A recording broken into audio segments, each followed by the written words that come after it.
I think mold is so under talked about. It's such a big deal. Okay. Well, think about mold from a gut standpoint. It totally can cause IBS issues. Yeah. Like I would put it right in that camp. Okay. Of like IBS can be caused by SIBO, fungus, parasites, and mold for sure. But you don't think about the like penicillium and all these things.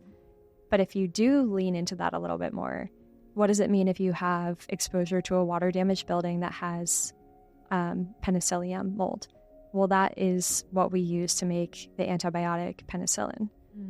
It's an antibiotic. Yeah. Mold is an antibiotic. So if you're taking antibiotics every day from your home that you're breathing in, what is that doing to your good bacteria over time? It's depleting your immune system. And we know that mold is really suppressing to the immune system, but I think the mechanism has a lot to do with how it's suppressing the good bacteria. That's interesting. I don't feel like people talk about it from that angle. No. Very much at all. Yeah. Because that's the gut angle. Isn't that interesting though? Yeah. Like it's an antibiotic. That is really I never heard anybody say that before. Mic drop.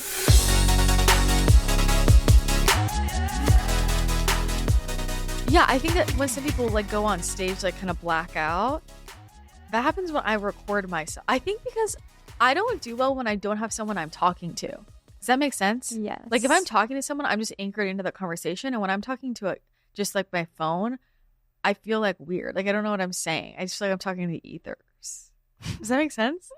Kind of. Yeah. But that's what I like about it, I think. Okay. That's what I like about it because nobody's watching. Like, do you feel super comfortable on it? Like it's easy for you? Speaking to my phone? Yeah. I do now, but I didn't always. Okay. I mean. How did that change? It's been like 3 years of. Okay. How did it change? I couldn't really pinpoint. Yeah. It was just like this time. Just forcing. Sometimes when you force yourself into something uncomfortable, you just get over it. Like honestly, like this. Yeah. You know? Like you get a little nerves like coming on a podcast, and then they just dissipate because you're like, I want the outcome more than I want to back off from the pain. When you got on TikTok, like, was that a business decision? Was that just because it was like growing? Like, I don't even know exactly because I'm not really on TikTok, but like, you have a lot of content on there. You have like a lot of followers and all of that. Like, what was the reasoning for jumping on there?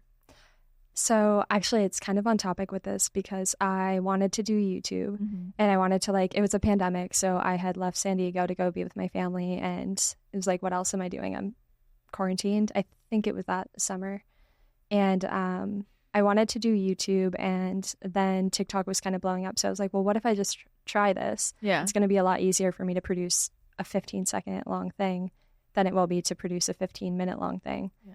And I was like, if it doesn't work in 30 days, I will stop. And then I had a video go viral like immediately, 15,000 followers like month 1. Wow. It was like early TikTok days when you could do that. Yeah. And I was like walking around my house. My dad thought it was really funny. Just talking to the camera about mold and like things like that. Yeah. What was the video? Do you remember? Like that blew up? Yes. Yeah. The first video that blew up was like 5 reasons to detox or something like that. And it was one of those videos where you're like pointing at words. Oh, yeah. Yeah. And I was like in my bedroom, no makeup, in my like pajamas, in my parents' house on the East Coast, like pandemic. And it was just like blew up. And were you surprised it blew up? Yeah. Because you felt like what? Because it was so impromptu. Yeah. You're not trying. Those are always the things that blow up when you're like not prepared for them to. Yeah, totally. At that time, well, because I guess how many years that was that 4 years ago, basically? 3? Yeah, like 3. 4 years ago. Yeah. Has your focus, do you feel like changed at all? Like in your work, like you've always talked a lot about like gut and like detox. I don't know, but I feel like we all kind of go through our mini phases. Like, was like, has that changed at all? I feel like when you and I met, I was really into Lyme, mold, EBV, heavy metals. Yeah. And I had done like the Cutler chelation protocol. A lot of like things like that were going on in my life at the time. And now I've kind of funneled into like just gut because I think if you optimize the gut, a lot more can stem from that. Yeah. What about What about though, like drainage and detox? Like, do you not think that comes first? Or like, what's your perspective on all that now? Like, what comes first, I guess? Like, what comes first? Drainage? I asked that because, you know, when I first got into all of that, like I was like gut. Like gut is the main. And then as I went deeper on my journey, I was like, oh my God, like everything that helped me in school is wrong. It's not the gut, it's drainage. Like it's drainage. And I'm just curious, like because I think in the practitioner space, something I noticed was a lot of like people going at it from different order of operations, you know? And I'm just curious, like how that's changed for you. I think it's pretty the same. Like when I think of drainage, I do think of like the biggest pathway for that being the gut. Yeah. And even like, you know, the liver bile, that's one of the drainage pathways. Of course, there's like the lymph, and I think that all these things are important. Yeah. But I think the number one thing that I would focus on back then when I was doing like heavy metal detox or whatever was always to make sure that I was pooping. Yeah. You know, so I think that's the most important drainage pathway. And if you can get your gut optimized, then that'll be an open pathway. And if it's not optimized, it'll be a closed pathway. Yeah. Like for me, I feel like, and I think it's got to depend on the body, right? Like I spent so many years just like, it was like gut first, and like I was pooping, we were doing all the gut protocols, but like I never actually focused on all the other aspects. Like everything else was clogged. And then when I finally like started just focusing on that, my gut evened out. Like, do you see that happen? Got it. Yeah. Yeah. I think it's so holistic, right? And it's another really good like example of this, I think, is the mindset connection too, where a lot of times, and in my case, it was kind of like not the norm, where I went really deep into yoga, meditation, like trauma healing, mindset first before the physiological, because I didn't know that that was part of it. I didn't know that you could have infections and SIBO and all of that as a component. So when I had IBS, I was focusing on all of the like emotional and spiritual aspects of it. That I know this is a little off topic, but it's similar that I think you need to do both. Yeah. You know, and with drainage and stuff like that, you definitely have to do like the lymph and all the other things. You can't just be pooping and expect everything to be flowing. It's like your body is full of energy and it needs to flow in all the ways. You have your circulation, you have your lymphatic, you have all these different separate but like connected, like flowing containers, kind of. Totally. Well, so how did you get to the more mindset piece first? Right? That's kind of weird that I started there. I feel like that's always the missing piece for people. Yeah. I started there because I kept being told by my doctors that it was caused by stress. Yeah. Let's talk about that. Can we talk about that? Yeah. That was so at the time, like when you're being told this, like maybe let's kind of go from the beginning. What were the first symptoms you were having for you? Mine was like overnight. Like it was overnight. It was classic post-infectious IBS. Okay. I went to Tulum with my family. You had this story too. I know you did. I went to Tulum. I was a super healthy like child. I think at this point I was 16 or 17. And I got cenote poisoning from the water snorkeling, and I was super sick. Then the next thing that happened made it more confusing, but this is actually a pretty classic thing where you'll have a reduction in symptoms. There'll be an incubation period that can last months. And then there can be other components of like stress and trauma and things that can weaken the immune system and really like allow that pathogen that was there from the post-infectious IBS incident or the food poisoning, whatever it was, to kind of thrive. So for me, that's what happened. Was I felt really bad for a couple weeks, then it subsided a little, and then over the next couple of months, it just broke down. And I went from having normal digestion my whole life to having like one of the craziest IBS cases of anyone I've ever talked to. And I talked to so many people about this. Yeah. Yeah. So was that like bloating? Like what? And were there other symptoms too? Or was it just like gut? Like was it skin? Was it like what else?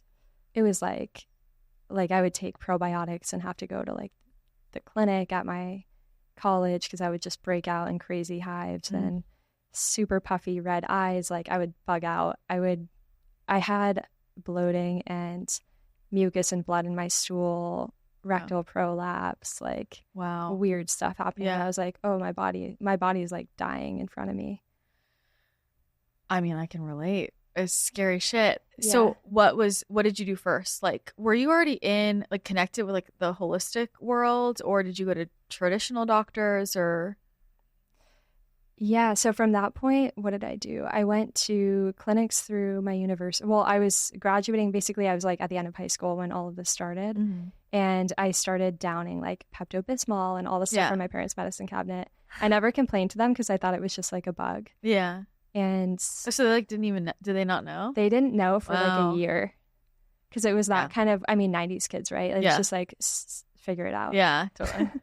So I did that, and then I went to college, and I was like, oh, well, there's like a clinic. I can go talk to somebody, and they put me on fiber and all these different like Metamucil. Yeah, just go to CVS and get Metamucil. That's what they would tell me. They're like, you need to lower your stress and just take Metamucil. And I'm like, that did not fix it, but yeah, and it can make it a lot worse when you're in that situation. Mm-hmm.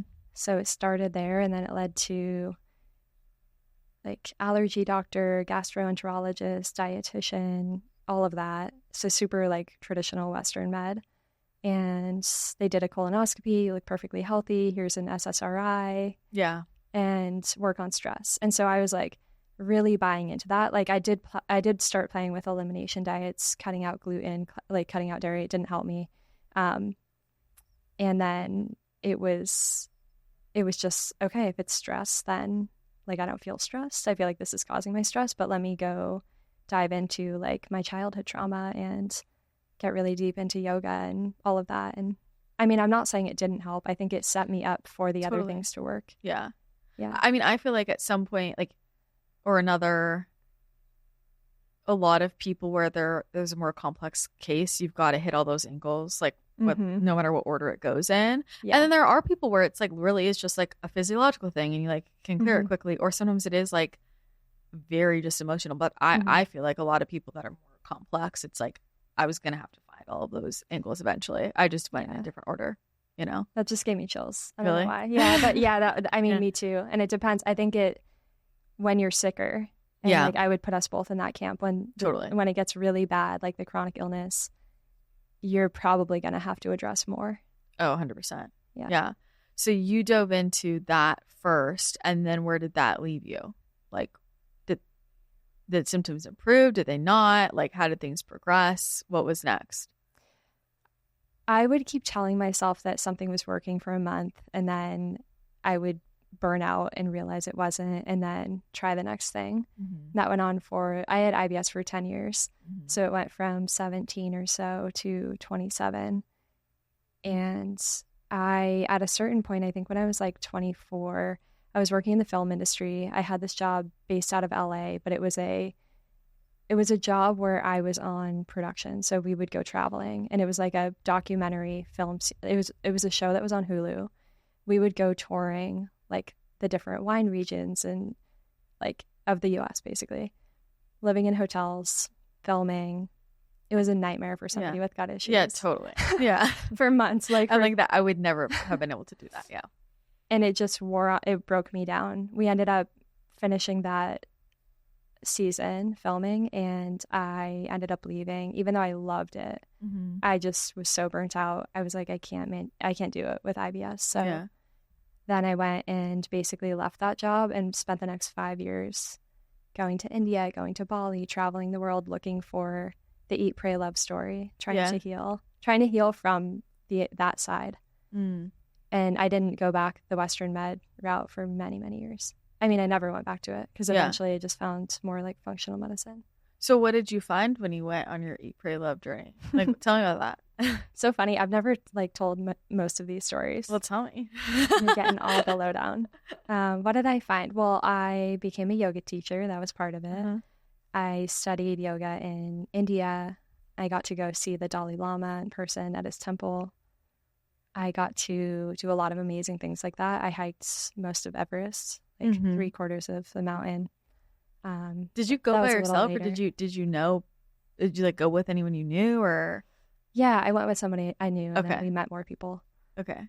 But I did a lot of really amazing things that, frankly, I think when you're stuck in your chronic illness, getting out of that and just living life again is really healing. So I will say that I improved just from focusing on living a healthy lifestyle, yoga, things that made me happy. And I know you've talked about this too, where like you're going to feel really sick and burnt out all the time if you're not aligned with what you're doing. Yeah. So that felt super aligned and super energizing, which helps heal. But ultimately, I kept looking for answers. I mean, I would spend all of those years, I would spend every night up on my computer until midnight reading about different theories and trying different protocols. And then I got really like gung-ho about figuring it out once I moved to San Diego, actually. Once I moved to San Diego, I started to like commit myself more to protocols because I had done all the eat, pray, love stuff and it had only helped so much. Yeah. I'm curious about, well, at that point, like I've seen, you know, pictures from like your histamine issues, like your face being all puffy. Like, was that when that was going on? Like, is that like, paint this picture for us? Like, were you all like, were your eyes swollen shut? Was that going on still at that time, or like, where were you at with all your symptoms? Yeah, so that went on from probably like 20 to 27, like right up until the end. The whole time. Yeah. That is really fucking hard to live with. Yeah. That's like, I don't think I would be able to travel like that. Like, I mean, when I was going through my health stuff, like that was a big, like I felt like I couldn't live. You know, I definitely was afraid to travel and like, I don't know how you did that. I don't either. I think I burnt myself out because I was running on a lot of like stress hormones too. Yeah. To make it happen. Yeah. Yeah. So you come back and like, what's your segue into all of this stuff? I mean, like you're like deep in, like you're just like deep in it. Like, you know, like I feel like you and I have talked about so much niche stuff in the health and wellness space and like that other people aren't talking about. And you've tried so many diets, so many protocols, like, who were there people or books or like, you know, who were you like following or like learning from, what were you trying first?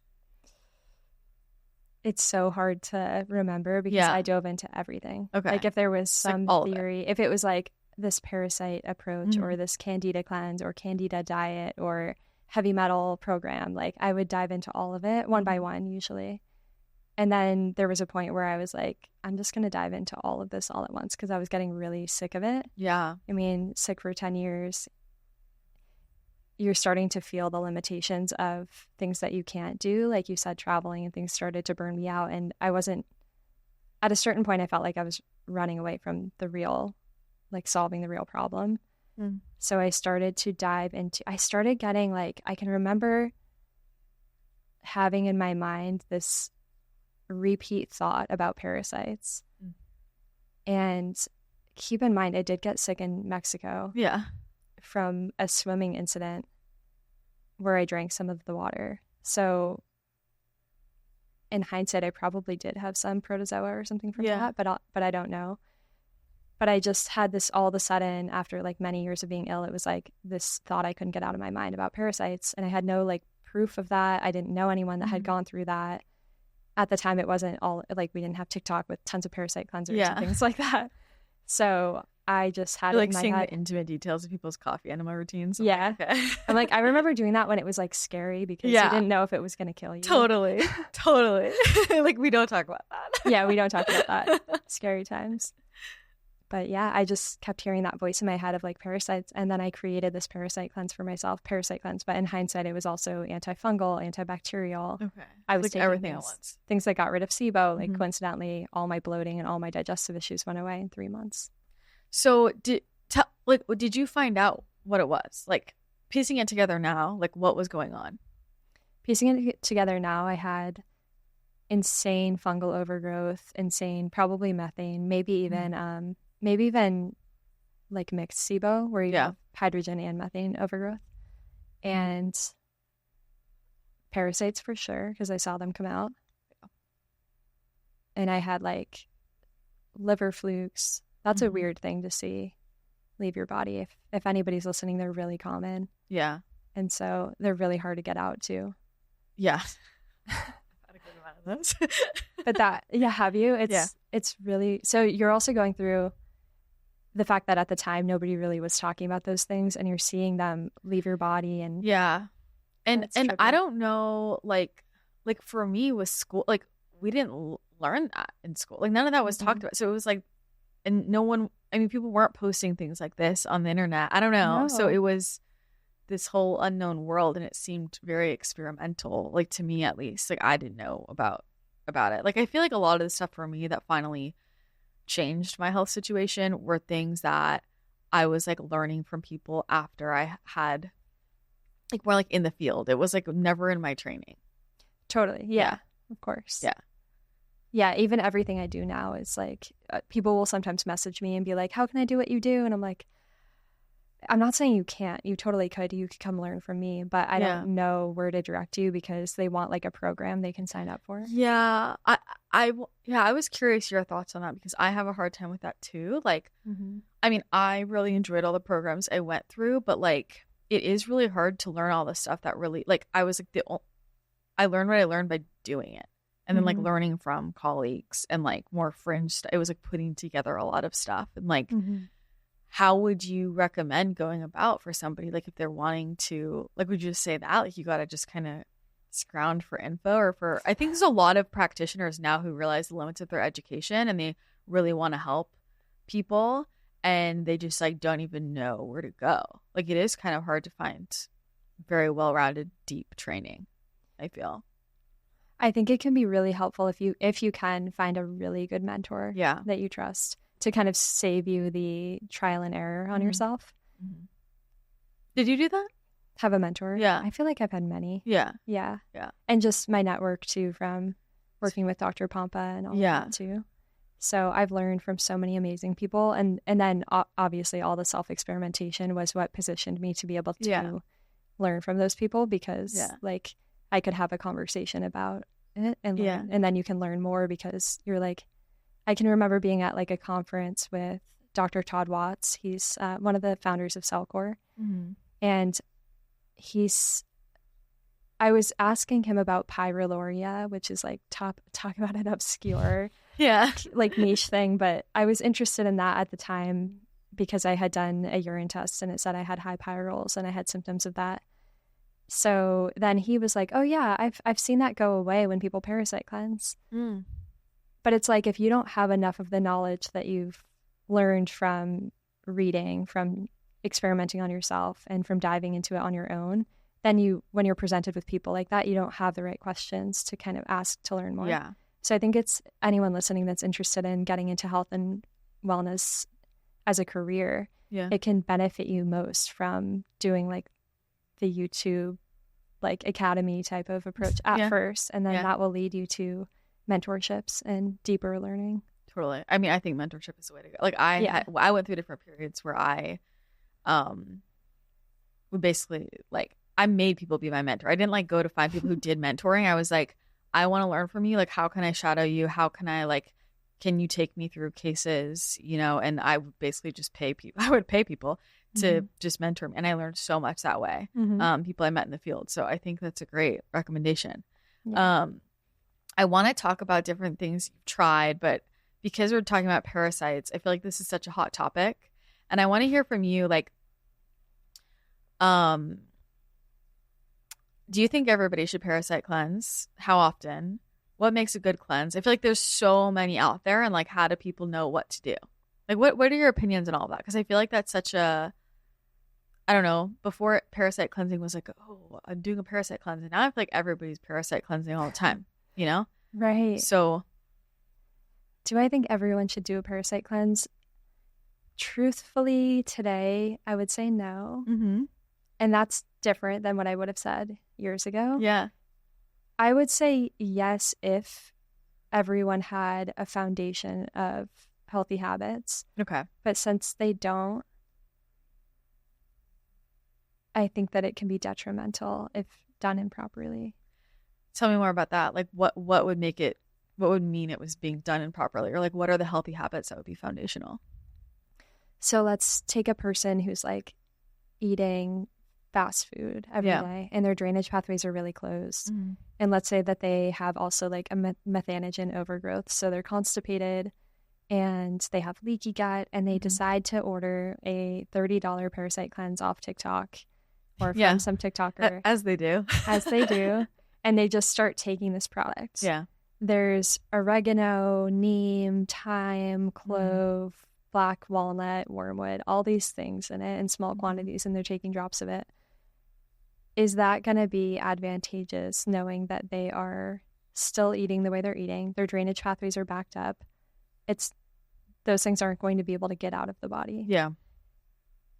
It's going to cause a lot of die-off typically. So they're going to get headaches and they're going to feel like they have the flu. And because they haven't fixed some of the underlying issues of their terrain being problematic and hospitable to parasites, like through their diet lifestyle, then those things are just going to return. Yeah.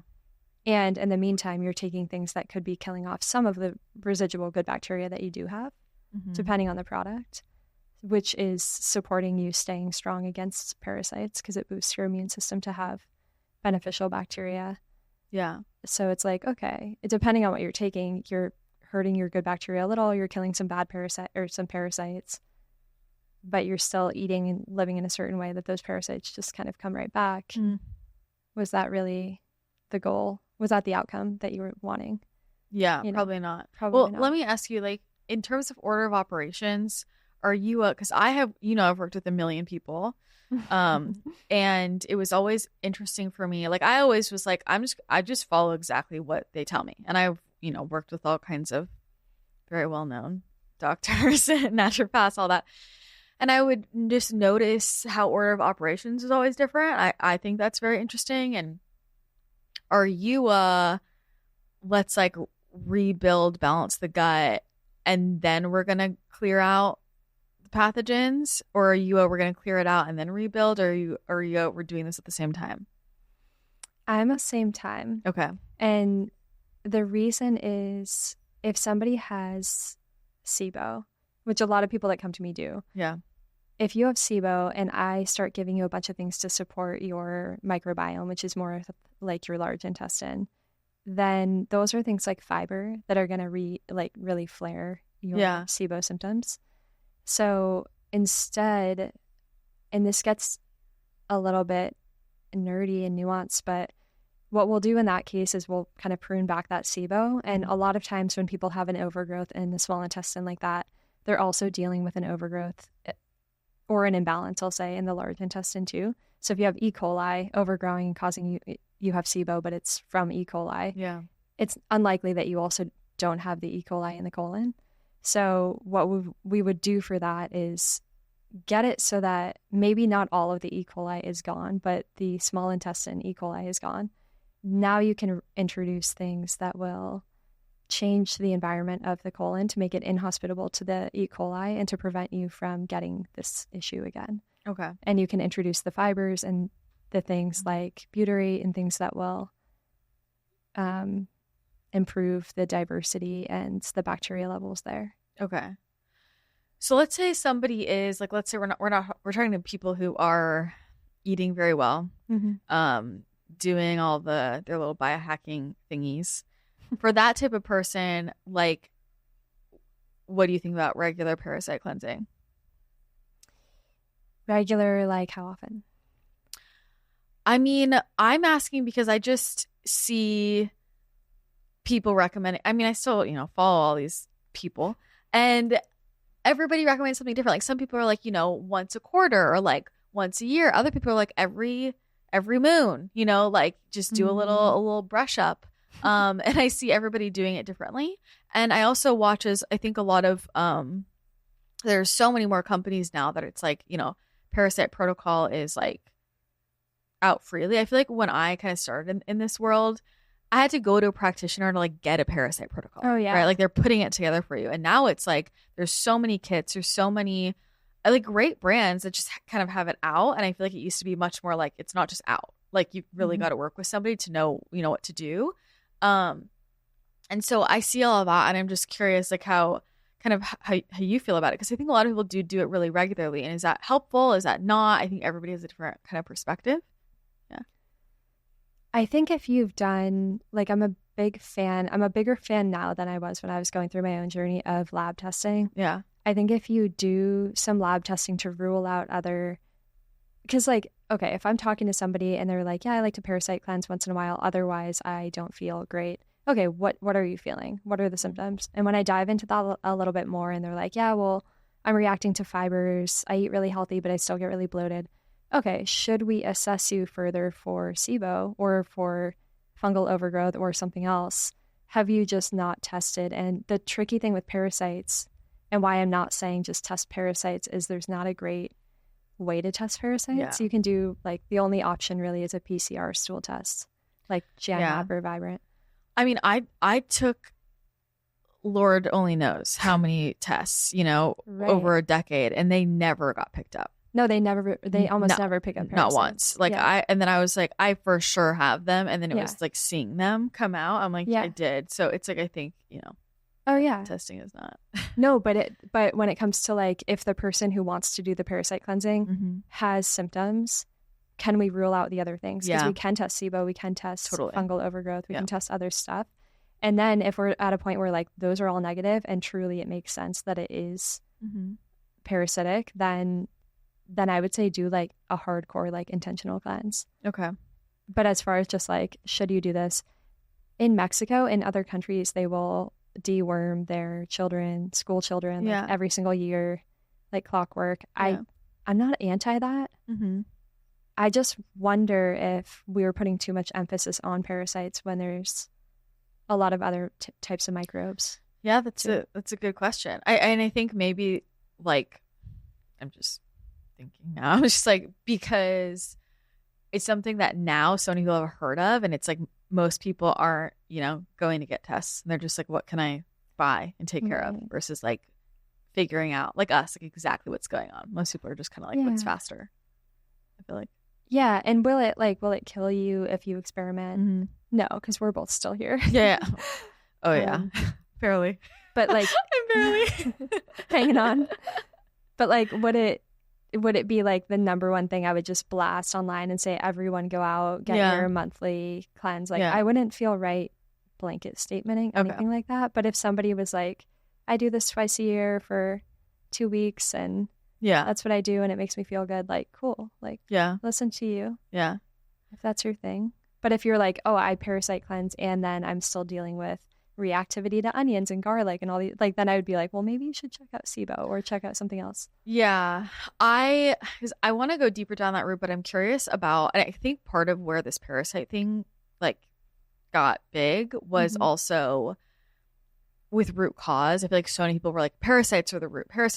And I'm curious, with all of your clients and things that you see, do you feel like there's a really common, like, root cause that's overlooked? Like, I think now a lot of people are like, mold is a really big one. Do you feel that way too? Or when you're looking at root cause, what do you feel like are the biggest factors for most people? It depends. What symptom or condition are we talking about? Like IBS? Yeah, let's talk about, like, gut. IBS. Yeah. When people come to me with IBS, I think the most common root cause that we see is definitely SIBO. And I would say also, like, colonic dysbiosis, so not always small intestine. Yeah. I say colonic, and sometimes people think I mean colon hydrotherapy. I just mean, like, the colonic ecosystem, so your large intestine ecosystem. I see a lot of dysbiosis there with, like, Methanobrevibacter and these different, like, bugs that slow motility and cause constipation, leaky gut. Fungal overgrowths are really common. I think people tend to know when they have that going on because they'll report a lot of, white tongue and yeast infections vaginally and things like that. So, but, like, those are common. What about for people who are getting those recurring? Like, I think about myself, and I think a lot of people listening to my show are like us. Like, I was like, not, it wasn't we get rid of SIBO and like that. Like, SIBO was never the root cause. Candida was never the root cause. Like, all of my gut infections were the symptom, and it took forever to figure that out. And, like, I would say mold and Lyme, I guess, but I think of mold more, honestly. Yeah. as being my root cause. Yeah. And I think, and it might just be the people I follow, but I feel like now everybody is like, yeah, like everyone's moldy and everybody needs to pay attention to mold. And that's like the big thing going on. Like, do you feel that way too? Or do you think that's gotten blown out of proportion? Like, how are you feeling about the mold stuff? I think mold is so under talked about. It's really? such a big deal. Okay. Well, think about mold from a gut standpoint. It totally can cause IBS issues. Yeah. Like I would put it right in that camp. Okay. Of like IBS can be caused by SIBO, fungus, parasites, and mold for sure. But I would, like fungal. There can be lots of different fungal things. So Candida albicans is one that's common, but you don't think about the like penicillium and all these things. Mm-hmm. But if you do lean into that a little bit more, what does it mean if you have exposure to a water damaged building that has penicillium mold? Well, that is what we use to make the antibiotic penicillin. Mm. It's an antibiotic. Yeah. Mold is an antibiotic. So if you're taking antibiotics every day from your home that you're breathing in, it's like as bad as taking, I don't know about as bad because I don't have quantifiers for this, but you know what I mean? Like, what is that doing to your good bacteria over time? It's depleting your immune system. And we know that mold is really suppressing to the immune system, but I think the mechanism has a lot to do with how it's suppressing the good bacteria. That's interesting. I don't feel like people talk about it from that angle. No. Very much at all. Yeah. Because that's the gut angle. Isn't that interesting? Yeah. Like it's an antibiotic. That is really Yeah, I never heard anybody say that before. Mic drop. Mic drop. Well, so how does the histamine play into all this? Because I know that was a big thing for you. And, along my journey, like that was brought up to me multiple times of people like, maybe it's histamine. And I did all these like sample. I don't think that was ever my problem because every time I kind of went down that route, nothing changed. But I know that was a big part of your journey. Like, how did you put that together and like what's causing those histamine issues for people? Histamine is another one that's like not a root cause. Yeah. It's more of unless you have like a genetic inability to create DAO enzyme and break down histamine or something, then it could be like viewed as root cause. But is that common? I don't think so. Okay. That's what I thought too. That's what they were trying to like tell me, like that they thought my problem was. And so we went down the whole road. I'm like, literally nothing is changing. No. And I wasn't having any classic histamine symptoms, but that's why I'm just curious, but I guess everybody was at the end of the rope with me, so let's pull it all out.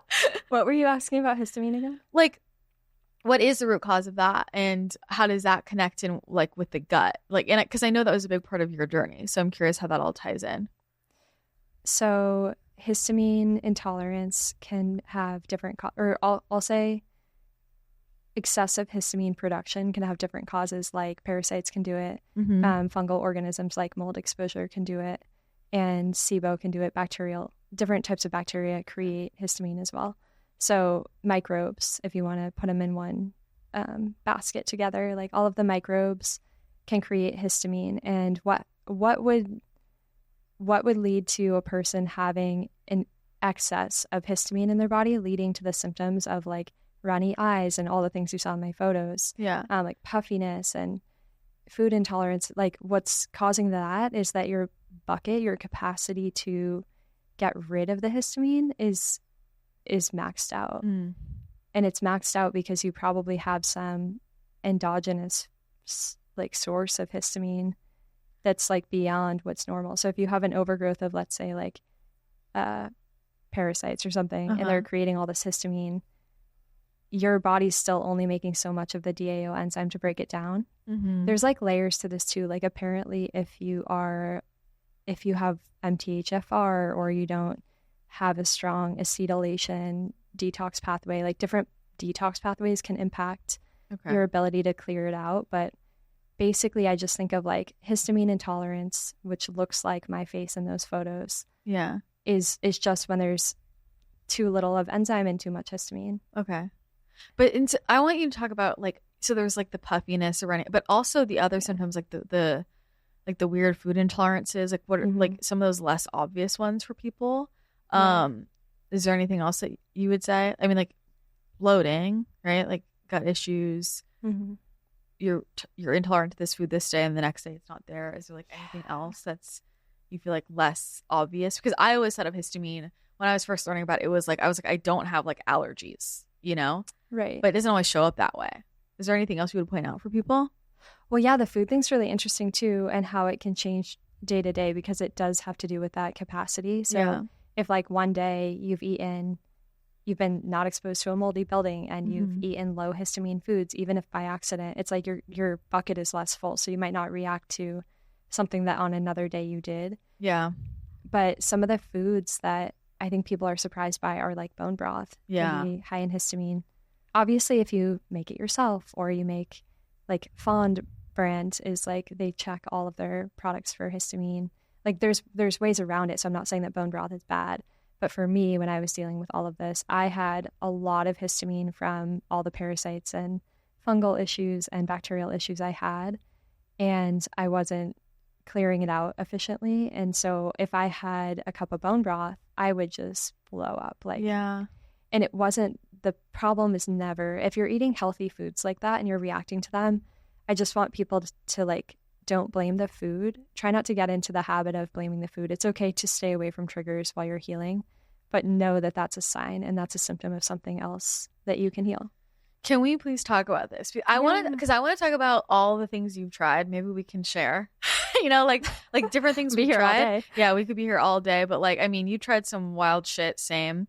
And I don't know. There's like this balance for people. I did feel like a lot of the doctors I worked with, like it was very much like, we're going to do this diet and that's how you're going to live. And I never wanted to live that way, and it just got more and more restrictive, and that was really hard. And so do you feel like people can heal through diet alone? No, I don't. Yeah, me neither. Yeah. So like, tell me about some of the diets you tried along the journey. And maybe a high level review, like would do it again, wouldn't. I think you've done more diets than me, just like maybe with like potato moment that you had. The potato moment. A few months of potatoes only. So I've been gluten-free, dairy-free. I've been vegan, raw vegan, Candida diet raw vegan, which is like also no alcohol, no sugar, no refined any, like literally cucumbers. I had a crazy panic during that. I've done fruitarian, carnivore, keto, low carb. It's probably like, so what did you, low histamine for sure. Yeah.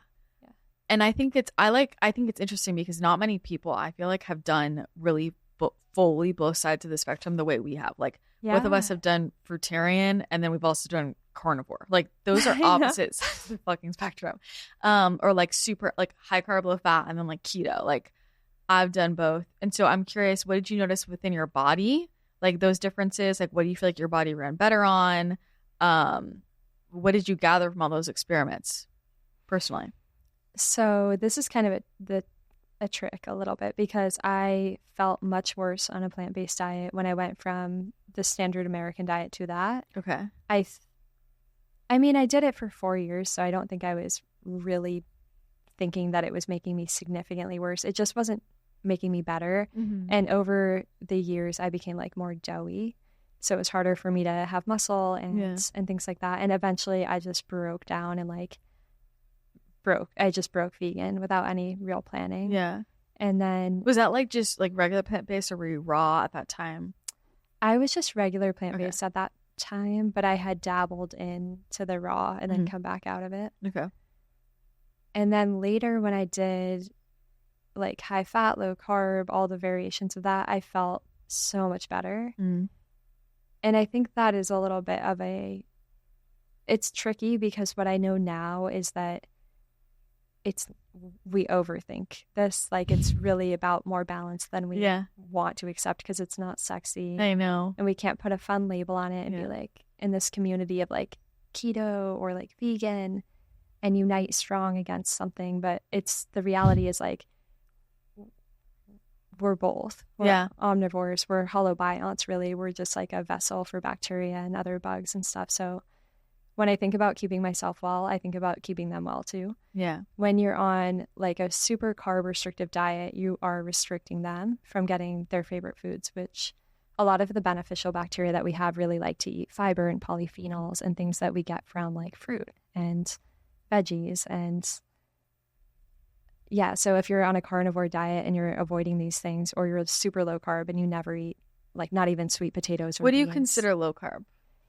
Like, when you say that? When people come to me and they're like, I eat 50 grams of carbs a day or less. Okay. Yeah. So, like, probably, like, basically avoiding starches and fruits. Yeah. They're just eating vegetables. Yep. Okay. Yeah, they'll do, like, meat with, like, salad. Yeah. Yeah, that's low carb to me. Which is pretty common.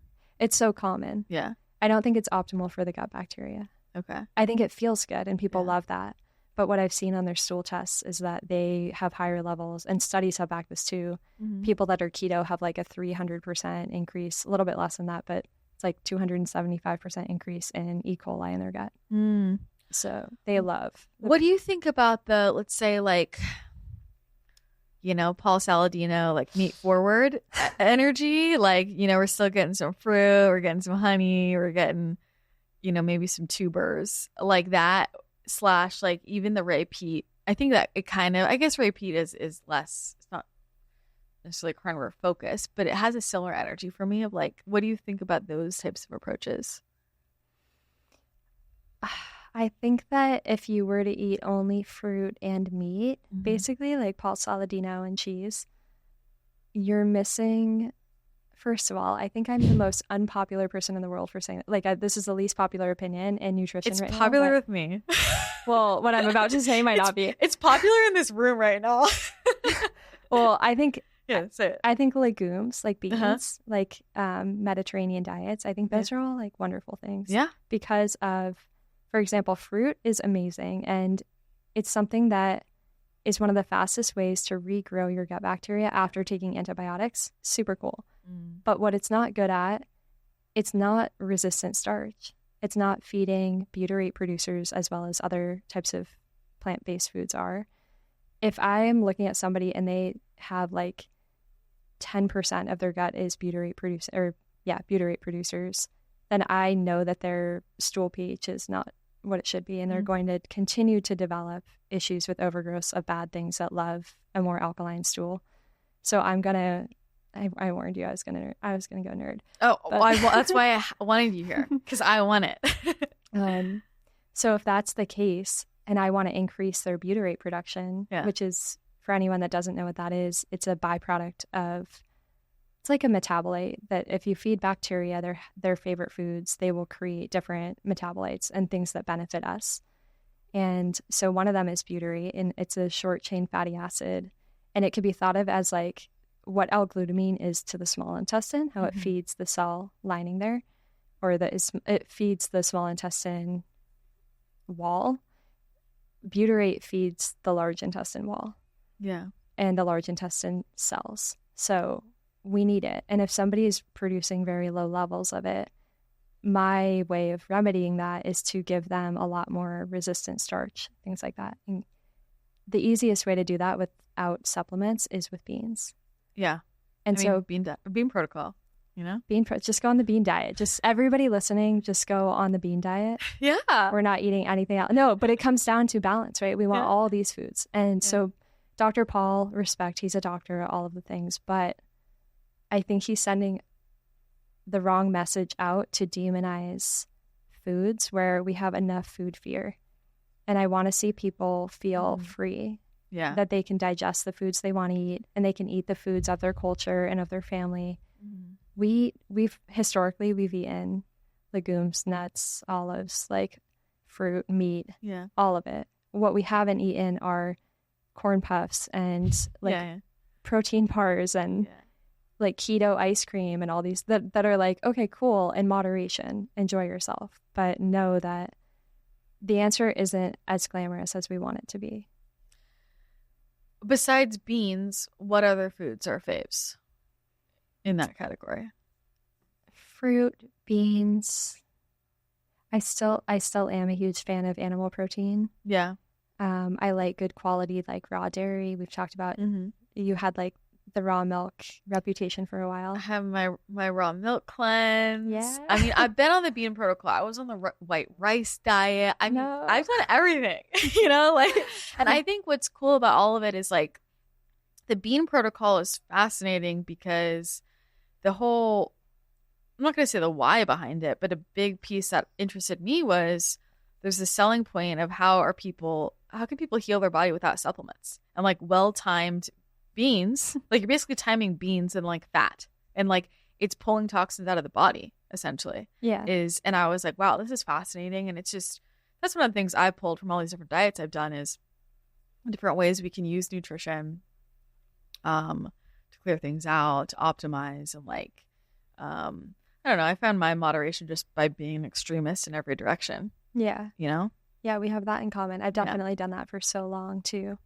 And I think it's just, I've become more of like a mama bear to like the women I help too, where I'm like, I see their panic of like, am I going to have to restrict this? Am I going to like, can I never go to the birthday party and have the birthday cake and all of that? And I'm like, no, you get like the real answer and my truth is like, let's get your body working so that you can digest food and then you can choose the foods that you want to eat. But right now you're reacting to salad, you know, just as much as you're reacting to the cupcake. So we need to get that flowing better. And then you can learn and decide for yourself what your gut needs more of. And if I look and see that you're deficient in like the butyrate, for example, we can give you examples of like, here's how you're going to raise that up over time. But that doesn't mean that you have to be that way every day of the week. Like I do my little fiber coffee that I share on Instagram every day and I love it, but like I don't do that 7 days a week. I probably do it 5 days a week. Tell us about the fiber coffee. What is in the fiber coffee? Why are we doing fiber coffee? Why? I should have brought you one. They're the best. Yeah, you should have. We're doing fiber coffee because most of us don't get enough fiber. Obviously, don't try this if you have SIBO or How much fiber are we wanting? It depends on the type. So I sure as hell don't get enough fiber, I'll tell you that. I think even like the American recommendation is something like 25 grams a day, and like nobody's even hitting that. Even if I'm not conscious about it, I won't hit that. Okay. If I don't eat beans, I basically don't hit that. Yeah. Or like oats or something. So when you cut out all the grains and legumes, which is really popular right now to do, those are like the most hated foods on the planet right now. It's like everything has to be paleo, grain free, no legumes, no. Like if you cut out all those, you're probably not getting enough fiber because the reality is cucumbers and lettuce do not have a lot of fiber in them. So I do fiber coffee to just make sure that I hit at least the minimum in the day. And it's like a fun ritual. It dissolves. I'm not putting like psyllium husk in my coffee or something. What are you putting in it? What fiber? I'm using like things like sun fiber, which is... Everyone's talking about this. And I really don't... I'm like, can you explain more about this? Like, are they? Is this like a I've trend? been hearing, and I haven't like gone into it. I've been hearing people talking about like their sun fiber versus psyllium husk and like doing it in the morning. And I'm like, where's this coming from? Like, I actually just don't know much of it. I'm like curious. I'm like, should I be doing this? Like, well, we can look at your microbiome and determine what fiber you need. Okay. Based on what bacteria we want to feed. You know? Okay. So what is sun fiber? So is it a blend? Sun fiber is partially hydrolyzed guar gum. Oh. And it's a prebiotic. It completely dissolves. So if you put this in your coffee, you don't notice it. Guar gum is like an irritant, no? Yeah, but not partially hydrolyzed guar gum. Okay. Different than like guar gum in coconut milk or Okay. Stay on top of all these guar gums. So it could be like one of the only fibers that doesn't bloat somebody that has like IBS or SIBO. Okay. Which so is like, good. Is that what you would recommend somebody? Yeah, I give it to a lot of like people while they're on like an early like SIBO protocol or something. Okay. And then there's others. So like I use one called galacto-oligosaccharide. This sounds so processed and but basically it's another type of prebiotic. So it selectively feeds bifidobacteria, which I'm really low in. Yeah. Mine actually is probably extinct from being put on berberine by a functional dog for like 9 months. Okay. I have so much to talk about. Yeah. Sorry. I literally have 20 different things I have to say about this. Because we have to talk about exactly what's in this coffee, but we have to talk about berberine. This is like a hot topic. Yeah. But I need to first understand, this is what I need you to explain to me. I'm like, why is it, if this is how much fiber we like really need for an optimized microbiome, why is it so hard to get? Like, that's what I can't wrap my brain around. And I think that's been part of my resistance to a lot of my health practices, I was like, if it's this hard for me, like as somebody who eats a whole foods based diet, like I'm pretty well rounded. I eat grains, I eat all my stuff, you know? Right. So, you know, for a while I didn't, but like I'm pretty just like, whatever, it's single ingredient, eat lots of it. I don't worry about my macros. Like, I just focus on getting enough protein for myself, and then everything else like kind of sorts itself out. But I'm like, why is it, if that's how much we need for optimal health, like why is that so hard? Like, I think that's what my block is. I'm like, why do I have to go to a fiber supplement? You know what I mean? Like, to me, it should be built in. Like, or like, what were the cavemen? How are they getting it? What am I missing? Are they getting it a different way?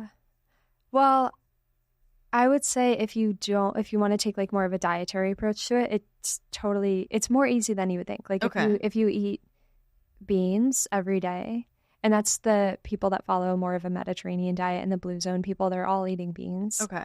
And I think that's something we've lost in North America. We don't really eat beans. Not eating beans. And we think we do because we'll be like, oh, well, I ate this like cowboy caviar salsa that had some black beans in it like last weekend. And it's like, no, but they're eating this super diverse blend of beans and this minestrone soup that they eat every single day for lunch. So it's like a good amount of beans. There's a good amount of beans in there, and there's a lot of fiber in that. Okay. Tons. So I've done you're going to die. I've done the thing where I'm sure you've done this too, where you pull up Chronometer and you're like, I'm going to try and somehow like create the optimal diet. Like, what does it look like by plugging in foods that you haven't really eaten yet? And you're just testing it. Yeah. So I've done this with wanting to include certain things, like wanting to hit certain protein for the day, like hitting a gram of protein per body weight. I wanted to hit like closer to 40 grams of fiber to see if it was doable without supplements. And there was other, obviously not going over calories and not, certain things like that. But I created this diet in Chronometer, and it was like, oh, it's not hard. It's just that I'm not eating enough. And most of the women that I work with are also not eating enough. Yeah. You know? And so, like, would you say that's a big contributor to the gut problems? Like, we're just not eating enough, like variety, because we're not eating enough. Maybe, and maybe just the fact that we're eating a lot of processed food, like white bread, and like I can think of my childhood diet, and it was a lot of the fiber stripped off of things. Yeah, but I'm like, okay, like the people listening to this, like they're not eating that. They're not eating like that. Yeah, us. So I'm like, okay, what if I don't like beans? What else can I eat? Like, that seems so specific. You know what I mean? Yeah. Like, yeah, I know that is pretty specific. If you don't like beans, well, also like thinking about like peanut butter. Yeah, that's a bean, so that has fiber too. But you wouldn't. Yeah, it's moldy, and you wouldn't want like the volume of it. Can oats or potatoes do the same thing? Like, no. Oh yeah, as far as like resistant starch, so you don't have to eat beans. Sorry, I get what your question is now. Yeah, you could do like green bananas. Okay. Which I guess coming back to Paul Saladino, like maybe he's eating a ton of green bananas every day to keep his. Probably not. But if you were carnivore and wanted to keep your butyrate levels okay, I mean, you could definitely work with that. I'd have to give it more thought to see if anything else is missing. But cooked and cooled potatoes, like white rice that's refrigerated, you can't heat it up. It will lose the resistant starch content again. It won't. Any of these things that I'm talking about, like white rice or potatoes cooked and cooled, they'll basically have like, if there's 3 grams of resistant starch when it's like hot, there'll be 6 grams when it's cool, that type of thing. Okay. So it'll just increase it a lot. Yeah. But if you think about cuisine, so like sushi, we eat white rice cold. It's been cooked and then it's cool, and it's eaten cool. So it has a very high amount of resistant starch.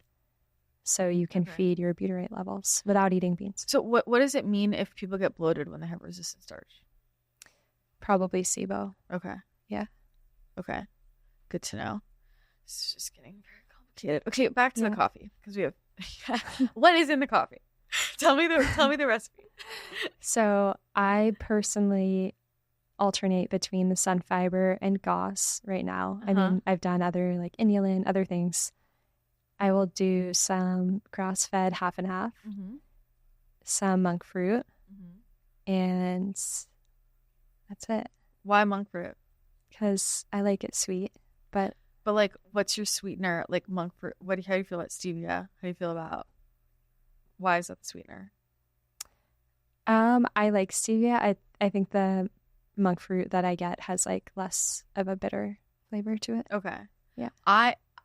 The sweetener conversation is something I am not sure about. What are you not sure I'm not educated enough about it. I think it feels very overwhelming to me. Like, I've seen all these things come out about all of them. Monk fruit, xylitol, erythritol, all that. But like stevia, and I know like the benefits of stevia, and then I'm seeing all this other stuff coming out about like, is it ruining our reproductive health? And like, I'm using it. I don't know what you think about all of that. But I mean, I've used it as a biofilm disruptor. Right. Yeah, it is really anti-parasitic too. Yeah. Do you worry about that or no? You feel like people need to be concerned about that? Because I can't tell you the last time I had stevia. Yeah. So it's not one that I consume a lot, and I'm not anti-cane sugar. I should probably say that. I'm not either. I usually use honey or cane sugar, like organic. Yeah. Sugar. I like honey. That will also flare people. If you react to honey, also a reason to look at SIBO as a possible reason.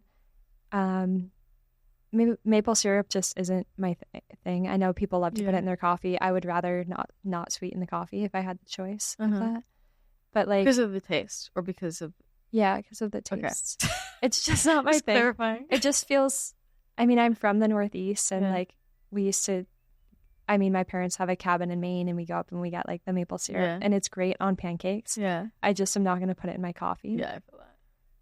But like, if I go down to Parakeet and they have, for people listening, that's like kind of a healthy like cafe that we like. Yeah. They have a lot of amazing lattes and adaptogens and all the good things, but they also have some great treats, and you can get like something delicious that doesn't make you feel sick. Yeah. And so if I'm going to get like a treat or something like that, I'll go to like Parakeet and get like a cookie, and I don't sweat over the fact that there's sugar in it. Yeah. Because I trust their ingredients overall. Am I going to go down to like the grocery store and buy a box of like, I think it's just everyone has to figure out what works for you. But for me, I'm not like I'm not rigid about any sweeteners anymore, but I just am rigid about overall is the quality of the product that I'm going to eat going to make me feel worse? Because if it isn't, I probably won't eat it. Yeah. If it's going to make me feel like enhanced like happiness for a time, because I don't do that stuff every day. So it's like if I'm out with a girlfriend at Parakeet getting coffee and we like split a cookie, that was fun. So that was worth it, you know? No, totally. And I won't feel sick after. Yeah. I want to get to Burberry next, but like while you're saying that, when people are on protocols, I'm curious how you feel about like how strict they need to be with their food. Because to be honest, like, and maybe you disagree, because I don't consider myself a practitioner anymore because I'm not practicing. Okay. But I was always so strict. Like I followed the diet to a T, whatever was going on. And towards the end of my like journey, I like stopped. I just didn't eat processed food, like shit, you know? If I ate processed food, it was like healthier shit. You know, I just like didn't really care, and I just took my supplements, and then they all started working. Maybe that was a stress factor, but I don't know. I think I just started to question how much is like all these super specifics with diet. I mean, obviously, if it's like a histamine thing, I think it'd be different because it's like specifically histamine food. But for a lot of my stuff with more gut, I didn't need to be that strict. Right. Yeah, me too. Me too. Okay. I went through like, I mean, when I was parasite cleansing, I felt like I had to be on this like 0 carb, no sugar, no fruit even protocol. And I haven't done anything that strict since. It's definitely not, it's not something I want to like maintain as a lifestyle, being that strict. Yeah. So I'm looking for something that is sustainable, that's going to like keep me well, you know, overall, without being like so crazy impossible to maintain. Yeah, well, I mean, I never thought of it as something that I was gonna have to maintain, but like people would say like, you want to do this during, like, while we're taking the supplements to make them more effective. And I think especially when I was doing a lot of my candida protocols, and I'm learning about all these different approaches. I'm like, how come this person over here is telling me, go low carb, but not so low carb because you don't want ketones to feed it, and it's like, but be low carb, don't eat, my whole list of all my carbs I can't eat, all my fruit and all that. And then over here, these people are like, eat a basically all fruit, no fat diet because fat feeds it. It's like, and I was like, honestly, fuck this. I'm just going to eat whatever I want and I'm going to take my antifungals and that ended up getting rid of it. And you felt better. I felt better. Yeah. And I was like, I don't know that all these strict diets, like, obviously it depends on what it is, but for me at least, like, I honestly stopped worrying about my diet and I just took my supplements. Yeah. And that lowered my stress a lot and it worked. Wait, I have a point to make about this. Please do. I so love that you just said that because I've tried candida diets too and just it didn't work for me. Like I was back and forth getting on fluconazole every 3 weeks while I was on the strictest diet of my life. Like that was the raw vegan, no like candida, like no anything. Yeah. Caffeine even. But where am I going with this? I don't know. What point about that? Because I didn't care about the diet. Okay, so the diet. So there's actually not a lot of proof. In fact, there's arguably none that candida eats fructose. It does eat glucose and it does eat ketones, but it does not eat fructose. So when we think about how fruit is feeding candida, and a candida diet would eliminate fruit typically, it actually, what it's doing is it's starving the gut bacteria, which when you have fungal overgrowth, like candida is overgrowing in your gut, it typically happens after you've taken birth control, antibiotics, eaten glyphosate most of your life. When you lose the good bacteria and they're no longer taking up space in your gut, the fungal organisms will overgrow quickly. They're very pathogenic. Yeah. So when that happens and you just go in and try and starve it by eliminating a food it doesn't even eat, like fruit, then what you're really doing is you're starving the bacteria from growing back. And remember how I said that eating fruit is one of the fastest ways to regrow the good bacteria. So what you're doing is giving it a even more dominant stronghold in that ecosystem. You're helping it. Okay. Interesting. Well, and it's funny because historically what I always like understood about my own body was I have historically always done better on like I do well with protein, I do fine with fat, I do well with fruit, but it was always the starches specifically that I was like didn't go super well. And it would get even like kind of more specific than that. But so when you're saying that, I'm like, that kind of makes sense to me when I think about how my symptoms and how they flared. And it makes sense how you kind of went off this diet that made you eliminate fruit and other things, and you just started eating more balance. And then you stayed on the supplements and the issue went away. Like that makes a lot of sense to me. Yeah. Same. Now. Yeah. Because I know you, and I know that you weren't just saying, well, the hell with the diet, I'm going to go eat Domino's. Yeah. I know that what that meant for you was like eating some papaya and like doing whatever. And that was probably helping you to displace some of that fungal overgrowth by increasing the bacteria levels. Okay. That makes sense. Yeah. Pro fruit. We love fruit. We love fruit. I don't want to let you go without talking about berberine. Yeah. Because I feel like this became some trend. Like, I don't even know what trend because I'm not on TikTok, but everyone's taking berberine. And I mean, I don't even know about all this because I don't put protocols together anymore. I haven't in a few years, but I never used berberine very much anyway. But I know a lot of people did. I'm curious, like, what's the deal with berberine? Like, I feel like aren't people taking this? Aren't people calling it like nature's Ozempic, or like people are using it trying to use it for weight loss, and then I know a lot of people use that as a regular in protocols. And you were saying like you had been taking it through someone had given you a protocol in your journey where you're on it for 9 months. Like, what's going on with that? So yeah, they're promoting it as nature's Ozempic for weight loss, for blood sugar management, and like why? Because it does. I mean, it does? It can help. But okay. I believe that the mechanism is because it's antimicrobial. Okay. But I think that's a little bit beyond what's known. I think that right now it's just been a lot of claims that it can help, and people are trying it and they're seeing that it can help in some cases. A lot of people are just flaring up a lot of bloating and stuff too because it is antimicrobial.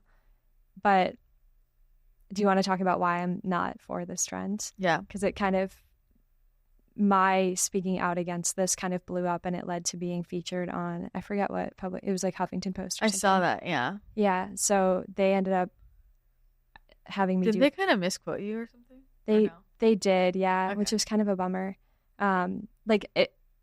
Anyone in my field like reading that article would be like, what is it? And it's like things that I didn't even say that are like mixed in. Yeah. But what's true about it is berberine is kind of a broad spectrum antimicrobial in the natural options that we have. There are ones that, like, there's tons of different antimicrobial herbs, let's say, and some of them have different killing abilities than others.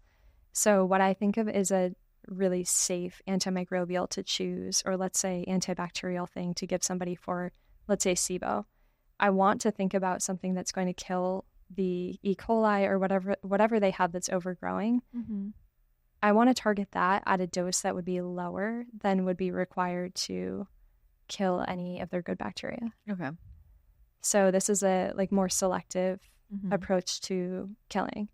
But berberine will kill probiotics at a lower dose than it would take to kill the bad. Yeah. So that's problematic to me. Okay. It can wipe out your good stuff over time, and it happened to me, and I learned the hard way. And so for people who are like, well, can you paint the picture of like why that's a bad idea?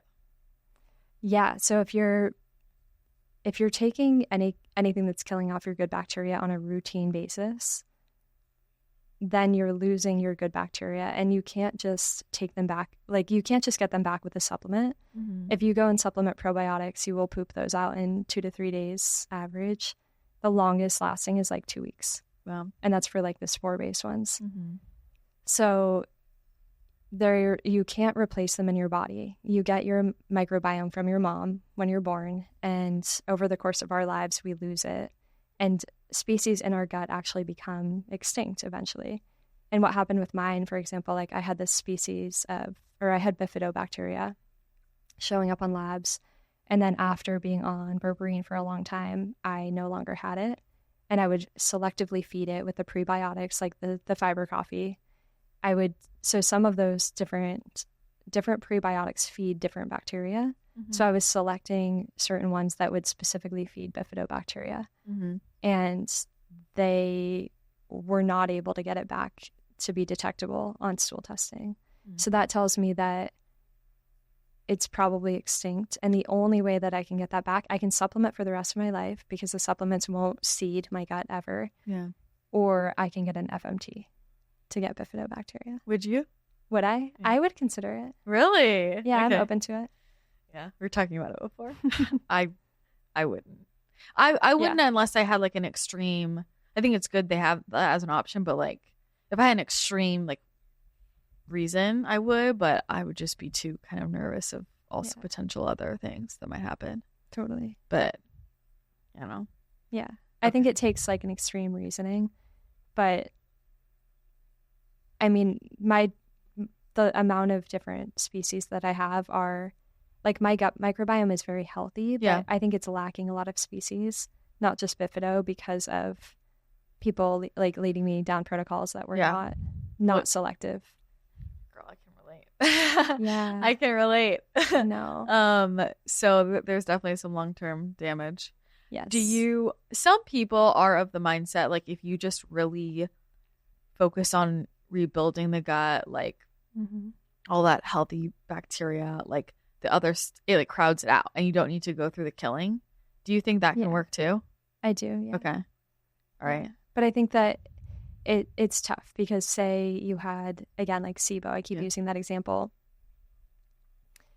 Can you change the gut, which I'm thinking more large intestine, like, can you do it without all the things that are going to trigger the SIBO? And I'm not sure. Okay. I'm not sure. I think you would have to like prune back that overgrowth enough to get into the colon without just, it's basically telling somebody like, go off your low FODMAP diet and start hammering your gut with mostly FODMAPs. Yeah. Like they would not feel good. Okay. But that would improve their large intestine. But honestly, maybe not, because the small intestine bacteria would be fermenting a lot of that and producing short chain fatty acids up there. And it would still kind of be problematic for the colon. Okay. Yeah. Interesting. Wow. Okay. Yeah. Well, I would like to wrap up by knowing, what are the key things that you include in your life now in terms of health practices? Because I kind of want to include, like, you and I have done a lot of stuff. Like, and we can talk about supplements. We can talk about like detox protocols, like drainage things, whether it's treatments like acupuncture or like lymphatic drainage. Like, what are the things that you do still consistently to this day just for like general health? You know? Sauna. I do that like 3-4 times a week. Mm-hmm. I do Pilates, low intensity movement, girly for sure. Do you consider weight training to be low intensity? I do. Okay. I think so. Anything that's not like raising cortisol, I think. I do fiber coffee. I do like my diet, just eating. I think the biggest thing there is foods in their most basic form. Avoiding GMOs is important to me. Mm-hmm. I take fish oil like 3 times a week. I do magnesium spray on my skin maybe like 3 times a week. Mm-hmm. So nothing is every day, and I'm not taking a lot of supplements. What kind of magnesium spray? I like it's like Trace Minerals brand. Okay. And it's just like a Epsom salt in a bottle. I mean, do you have anything to say to all these magnesium citrate girlies? Yeah. You are, I feel like you've prepped well with like my content, because I've talked about this recently. The mag citrate, if you're using it to move your bowels, it's not a great long-term solution because it will alkalize the stool, and that's exactly what makes it hospitable to E. coli, methanogens, the things that are going to mess up your motility, create more issues over time. So it's like a self-fulfilling solution. What is there something that you would recommend that doesn't have negative effects if people are like, I need to poop? Cascara sagrada. What? Like, Cascara sagrada. That never works for me. I wonder if you have low bifidobacteria, because you need that to break it down. 100%. Yeah, a lot of people with IBS are super low in bifidobacteria. Okay.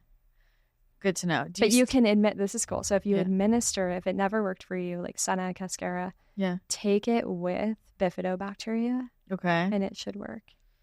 All right. It's getting complicated. Because it will kind of help break it down. Okay. We'll see. So no mag citrate, your magnesium spray. What about drainage? What about colonics? Do you do enemas? Do you do any of that? Or keep it mostly sauna? I do lymphatic drainage. I only started that recently, though. I've gone twice. Love it. Would love to do it like once a month. I don't do enemas anymore. Not too often. Maybe like once a year. What about you? Like, what are all my health practices or just enemas? Both. I'm a big enema girl. Still? I love enemas. Coffee or just water? I mean, ideally coffee, but I'm not going to overdo it. You know, it kind of depends on what's going on. Yeah. It's one of the things, like, sauna has never been my thing. Like, I just never felt like it helped. And especially, you know, over the years, like when your health is your full-time job, like you really have to pare down, like, what's actually doing anything. And I know sauna, all the science is behind it. And like everybody, for me, I just always felt like it was never helping me. And it almost gives me a lot of like anxiety. Like I always felt like the more I leaned to enemas, like the better I got. And so I ended up like with my Lyme and my mold, I stopped doing my sauna and I just went all more in the enema direction and the lymphatic drainage direction. Like I get lymphatic drainage every week. Nice.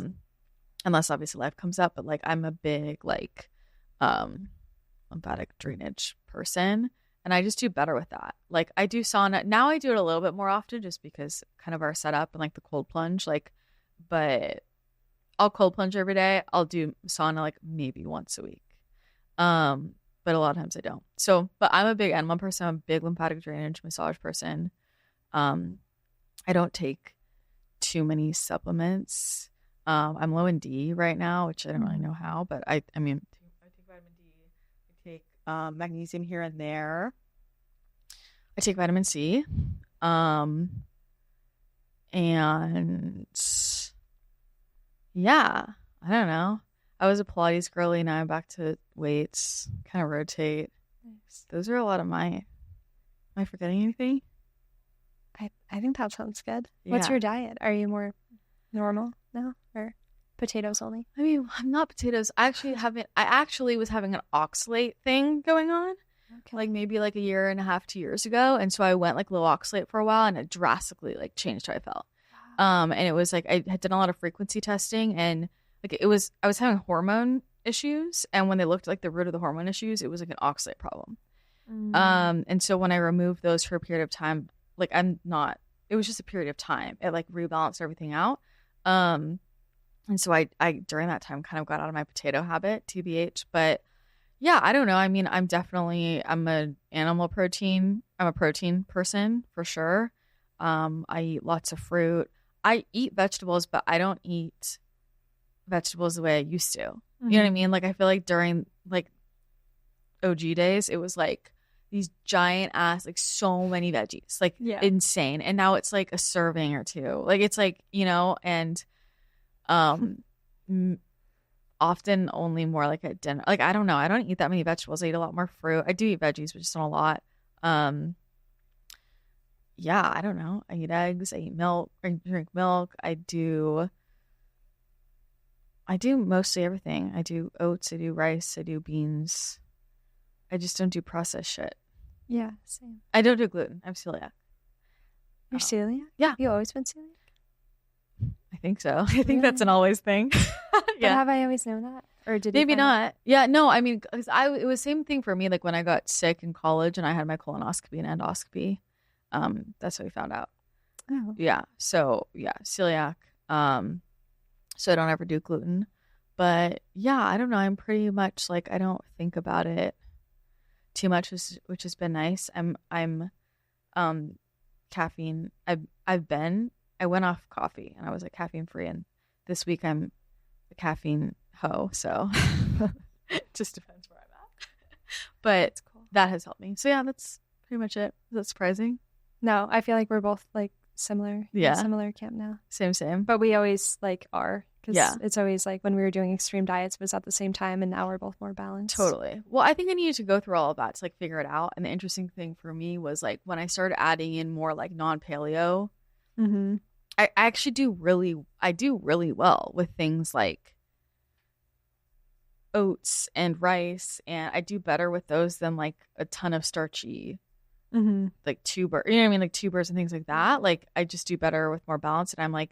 I was thinking about all the paleo stuff and I'm like, I would rather eat a piece of just like rice flour, gluten-free white toast than I would this toast that's made of entirely nuts and seeds. Oof, yeah. You know what I mean? Like that was ruining me. I think that was kind of like the downfall with the paleo piece. There's the carb component, but I actually do pretty well lower carb if I end up that way. But it was like the abundance of nuts and seeds and like the baking, like that was ruining me. I'm like, I shouldn't be eating like basically a bag of almonds, you know, in one sitting. Yeah. So I think that's what happens when you're working with a restrictive diet like that, where you're trying to be creative to like expand it and make it feel like it's not restrictive. But that's why I don't really like traditional paleo either. Because it's like, well, what's wrong with rice? You know? What's wrong with legumes? Which it excludes dairy too. What's wrong with like quality dairy? Totally. So if you can expand your diet, you'll be happier, but it's also better for the gut microbiome too. Look how far we've come.